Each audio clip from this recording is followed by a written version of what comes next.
Hello fellow seamsters. In a recent video I kind of casually used this machine for some demonstration purposes. This is a Singer 201. I forget what year this one is. I have a bunch of them now. But it got a lot of attention in the comments, and my first thought was like, geez, haven't you people seen this machine before? I've used it a bunch. And then I remembered that I am a dummy, and I keep thinking that everybody who watches any of my videos has watched all of my videos, which is dumb. By the way, just fun fact, if you look down at the bottom, as of the time I'm recording this, I'm any day now going to hit 40,000 subscribers. Hooray, it sounds great. 38,000 of them have forgotten that I exist. And I guess I want to take a moment right now, if you're new here, thank you for watching, and I hope you stick around a while. For the few of you who have been around for a while, Doc and Lou, and there's a couple others I don't remember I remember people whose usernames are names, so some of you who have different combinations of letters and stuff, I apologize. But I'm thinking of you, and thank you for sticking around and being part of the channel. It really means a lot to me to know that some of you still find what I'm doing interesting, so thank you. All right, enough of that. This video, I'm going to talk about this Singer 201 in particular, and a just general discussion of the painting of a sewing machine, and also this table, because a lot of people had questions about this, or comments about this table. And you can buy this, and it's not that terribly expensive for the quality and usefulness of what it is. So we'll talk about that in a minute. I just want to point out really quick, some of you are going to say, well, I want to see a video of the whole process of tearing down a machine and painting it, and I would like to make that video for you. I don't know when it's going to be. I don't know if you can see it.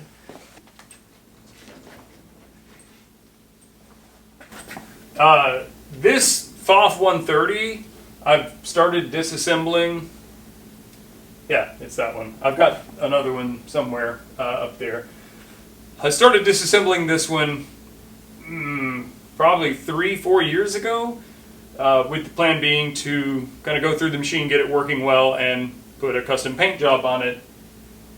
One of these days, maybe. Also painted this Singer 1591. If you can't see it, I'll put a picture in. Still never actually used that machine. I just painted it. Never actually ran the machine. And I think I took some of the parts off of it for the green machine. And then my Conso 225 has also been painted in a cool custom paint job. I will put a link to some videos of this machine if you want to check those out. So in the meantime, just a discussion of how I took this machine apart and painted it will have to suffice. But first, let's talk about the machine. This is a Singer 201. They were manufactured from like the 1930s to the 1960s, I think. I used to speak of the 201 in hushed tones. When I got my first one, I thought I had, bought some unicorn that I was never going to have an opportunity to buy again.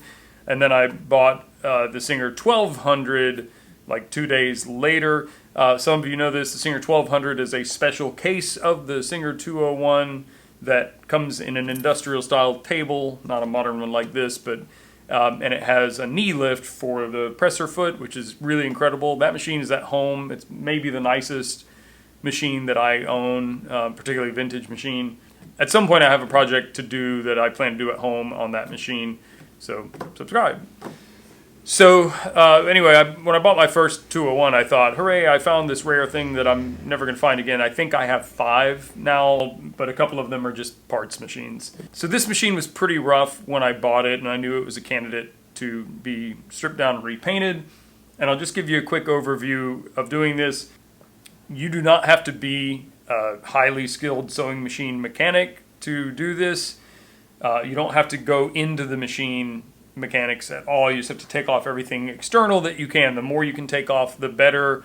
You can tape over stuff, but that's not going to be as good as removing it. But all of like the stitch length adjustment plate here, just a couple screws that comes off.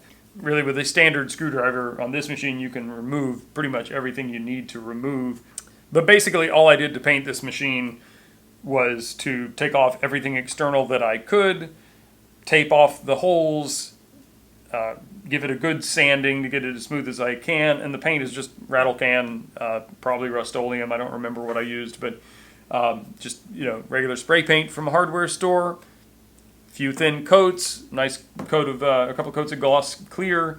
This So Hard and the cat. I don't know if you can see it. I'll move the camera around and get a shot of that.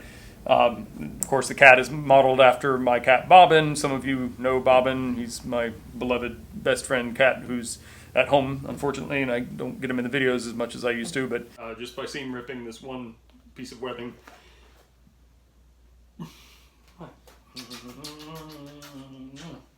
I love you so much. But those decals are under the clear. I made the So Hard decal with some water slide decal paper that you can buy and print on your printer. And this one I think my friend cut on a Cricut for me. So, but yeah, there's no real trick to it. It's just take everything off and put it back on the way it was on before. So as long as you are careful, it's pretty easy to do. Probably the tensioner it's not really all that difficult. You just have to pay attention to the order of things. On the 201, the motor is a direct drive motor, so maybe that's a little bit more intimidating, but it shouldn't be. It's no big deal. So yeah, just take everything off, tape over the holes so you don't get paint inside the machine, give it a good sanding to get it smooth, and paint it.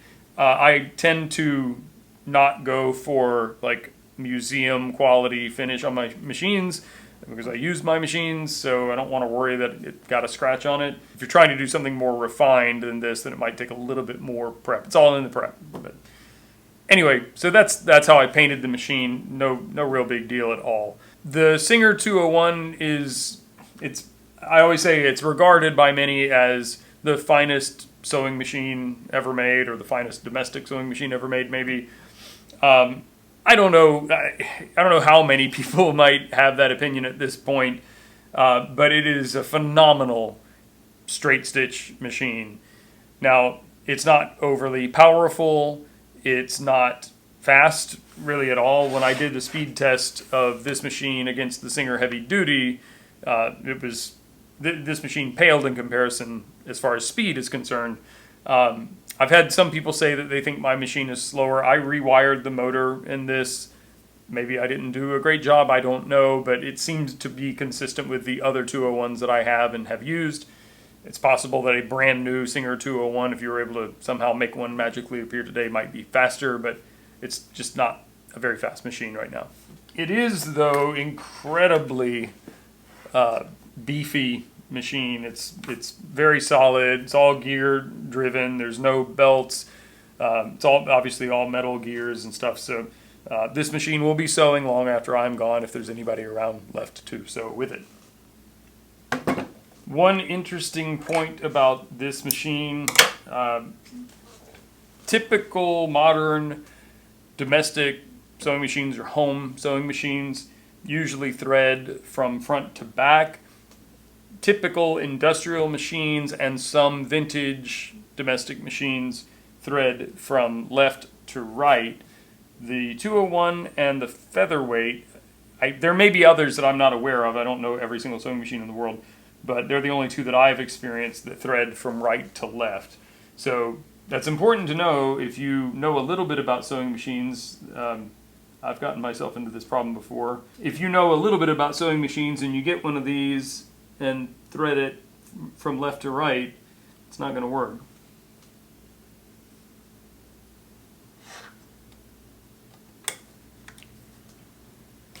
So I've just put some V69 thread in it, and I've got this little piece of kind of upholstery vinyl. The rumor about these machines, I don't know that anybody's ever actually proven it, but the rumor is that Rolls-Royce used to use Singer 201s for the top stitching on their upholstery at some point in their cars.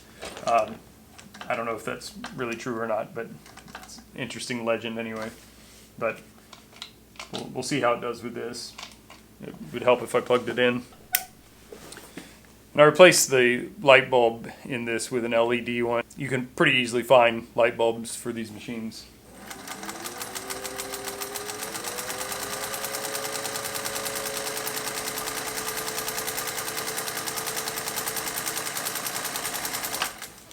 So that's pretty much topped out.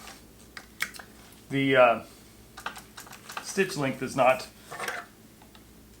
right because this fabric is dragging. So you can see there's no problem with forming a stitch or feeding, but well, there is a problem with feeding. That's why the stitch length is so short, because this vinyl is sticking to the foot and not letting it smoothly travel. So we're going to fix that real quick. There's a million tactics to try to make this work better. What I usually do is use a walking foot sewing machine. It just works better for this kind of thing. But in the event that you're working with the only machine you have, one thing you can do is use some clear cello tape, scotch tape, whatever you want to call it. Let's see if that made any difference at all.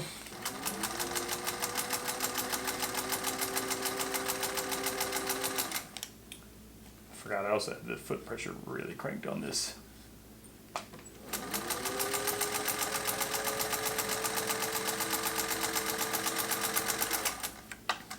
So hopefully you can see that it's a lot more consistent. Where I backed off the foot pressure, it did pretty well compared to here. Still not great. A Teflon foot would be a good option to help rectify that, or just go to a walking foot machine. I guess this is as good a time as any to show winding a bobbin on this. Normally you would put a spool of thread here, go through this little tensioner wheel here and up to the bobbin winder. But since I don't normally use regular size thread spools, what I found works is I'll bring the thread over to this first guide here, it's just a little hook, and then go over to this wheel, and then from there it's just same as normal. There's a hole on the bobbin that you put the thread kind of in the middle of the bobbin and then out through the hole, and then slide this on this spindle, and then there's a post on the spindle that will align with the hole on the other face, and then you're clicked in. You can release the clutch. This one is pretty sticky. Yeah, so even with the clutch released, it's still gonna move the sewing mechanism. So I often don't bother, but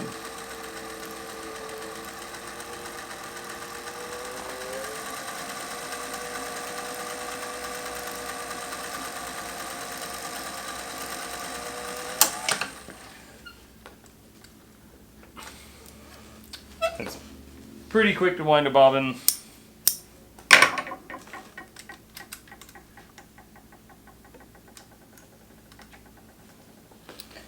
And I guess since we're here, I'll thread it. It's just through that first guide, through the discs, hook the spring, go through the lifting arm,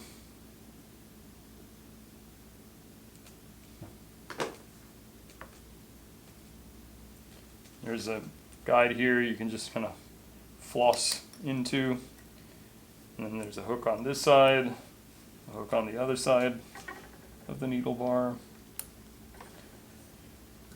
and then again from right to left through the needle.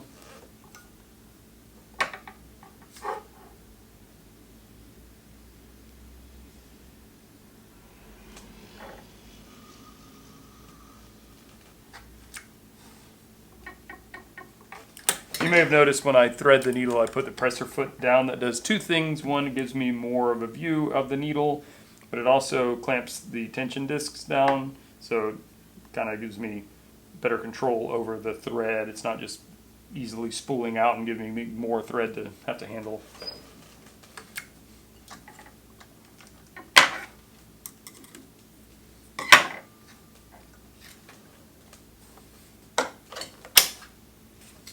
All right.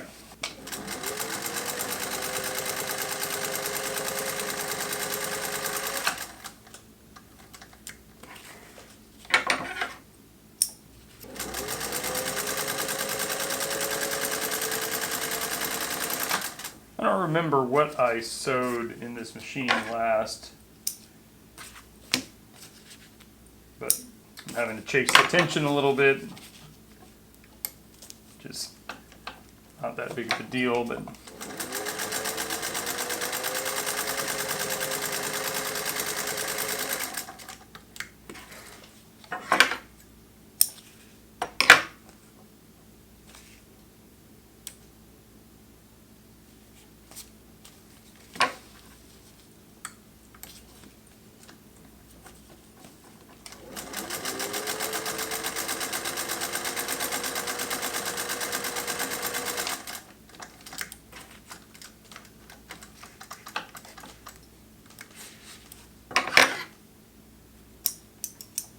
So a few of these stitch lines weren't ideal, but I finally got the tension right. This top row is the last row.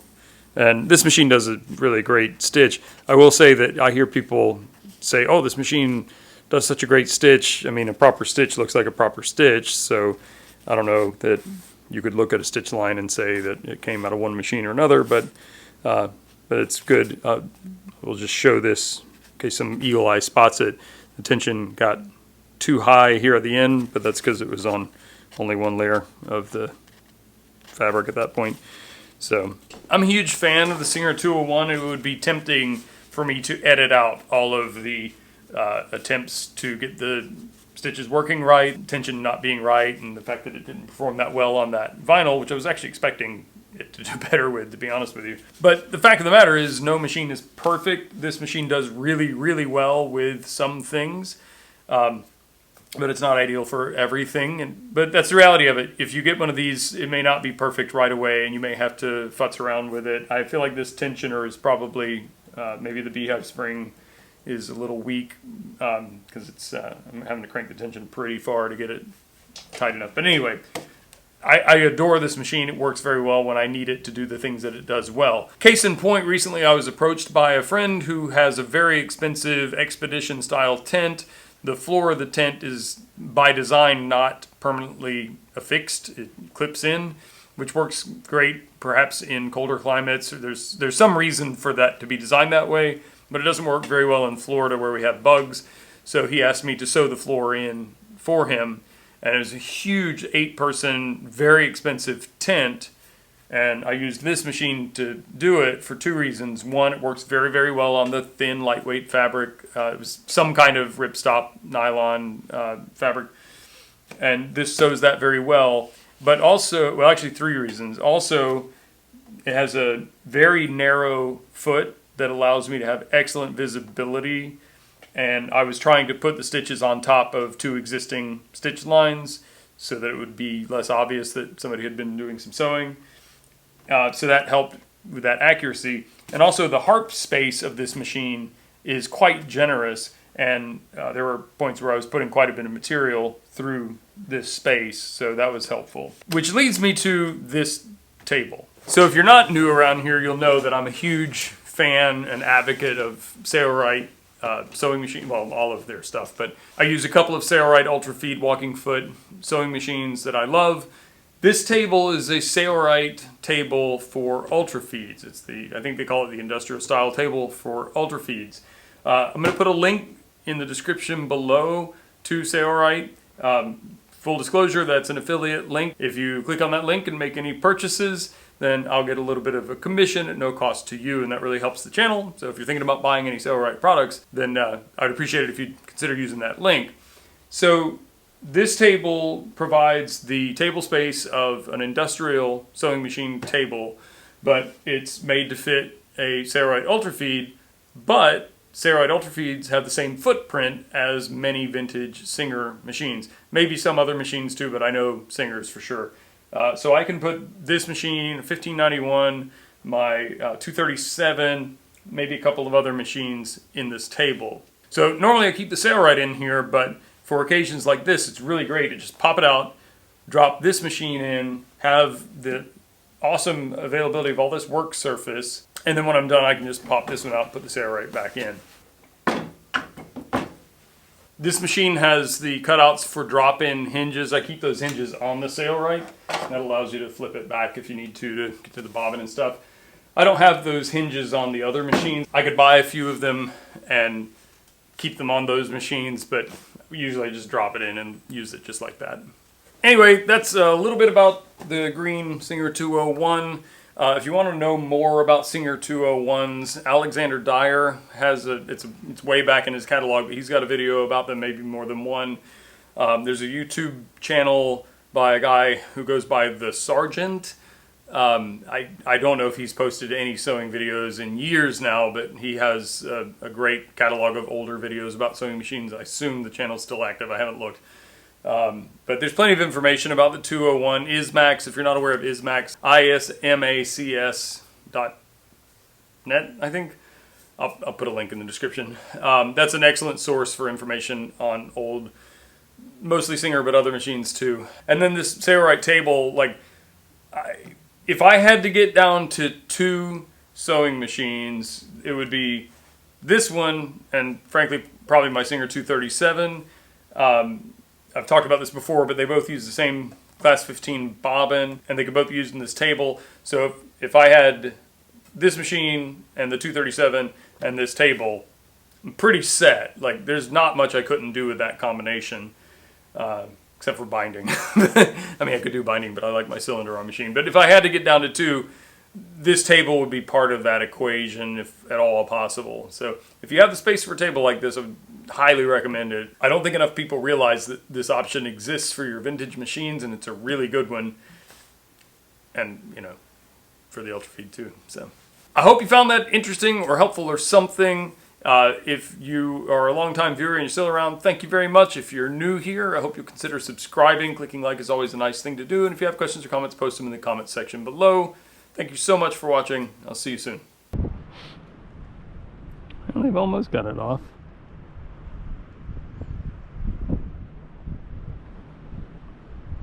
Oh boy! Oh, there's a big grouper under here. Yeah. Holy crap! I think he's a Goliath. So he's a tiny Goliath, but